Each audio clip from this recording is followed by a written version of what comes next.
Well, the president is not backing down. In fact, he's repeating his call to end legal protection for tech companies in a defense policy bill after some GOP members pushed back. Our next guest knows a thing or two about coming down on big tech. Listen to this. It's fairly obvious that technology platforms have been stifling conservative news and opinions. You employ a panel of content moderators. Can you explain how Facebook chooses who these moderators are? Well, that's Congressman Greg Steube, Republican from Florida, on Capitol Hill back in July of this year, asking Facebook CEO Mark Zuckerberg about conservative censorship on his platform. And he joins us now. Congressman, thanks so much for being here. We appreciate you taking the time.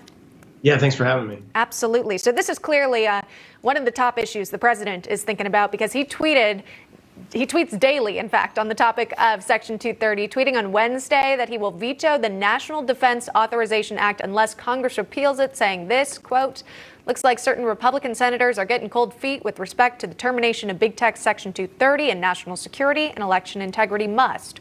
For years, all talk, no action, termination must be put in defense bill." And then again late last night, in response to Senator Imhoff's tweet on the Defense Authorization Act, said this, saying, it doesn't get rid of big tech's windfall, Section 230, a grave threat to national security, I will veto. So, Congressman, I'll ask you, how do you envision this all playing out? Well, the president usually pretty clear in his directives that he has been on this issue. And if the House and the Senate don't send him a bill that includes that language, based on what he said, he's going to veto the legislation. We'll be right back here in Washington trying to figure out to have a compromise to put that language back in and send it back to the president. He's been very clear. We have a bill that addresses this issue right on and would repeal the liability protections that Facebook and Twitter and Google have enjoyed. And that's why they act in the way that they do, because there's nobody holding them accountable. And you as a private citizen or news agencies that are being censored have no legal right to go after them. So we have to continue this fight to rein in big tech and the censorship that's going on in America. I support what the president's trying to do, and I support us addressing this Section 230 liability protection that these big companies get. Yeah, as you say, this is happening in real time. We're watching it all play out. If you scroll through Twitter, you've got these fact-checked alerts on certain tweets. And yet, you know, we've heard a few congressional hearings over the past year, and we're waiting for this to happen. So my question is, maybe instead of repealing 230 completely, could you just strip 230 from big tech?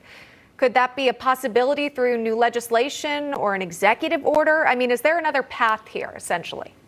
Well, that's what the president would like to do. My bill doesn't do away with the section altogether, because there should be protections for people that are just allowing for people to post their opinions. That was the original intention of the liability protection. And it doesn't allow you to censor speech. Well, as soon as you start acting like a news agency, as soon as you start acting like a newspaper and you're editorializing, or you're deciding what content gets posted and not posted, and you're deciding what gets censored and not gets censored, then you're taking advantage of that section under the law that protects you, and it should go away. So what my bill does is will allow for a private right of cause of action against any of these big tech companies who are censoring your First Amendment right to free speech. And if we do that, I think you would see a huge curb in their behavior very quickly, because suddenly they would be having to deal with all these lawsuits from individuals across the country.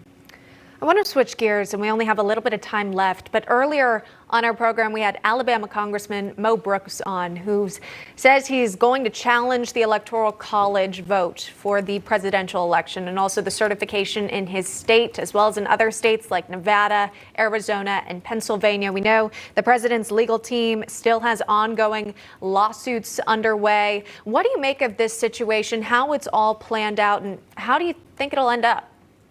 Well, I support the president exercising every bit of their legal rights in these different states to contest the validity of the results and to show the fraud that's occurred. I mean, you've seen the hearings in Georgia, you've seen the hearings in Michigan of people actually testifying. We have now video that we've seen of ballots after the Republicans were kicked out of the room, ballots being counted that weren't being counted when the Republicans were present, all in violation of federal and state law. I think a better approach would be these legislatures of these states where the fraud has been made apparent, like in Georgia, like in Pennsylvania, like in Michigan, and most of which are Republican legislatures. If they refuse to certify the results of the election, then Biden or Trump get to the 270 required under the Electoral College, and the House gets to vote. And I've done the math.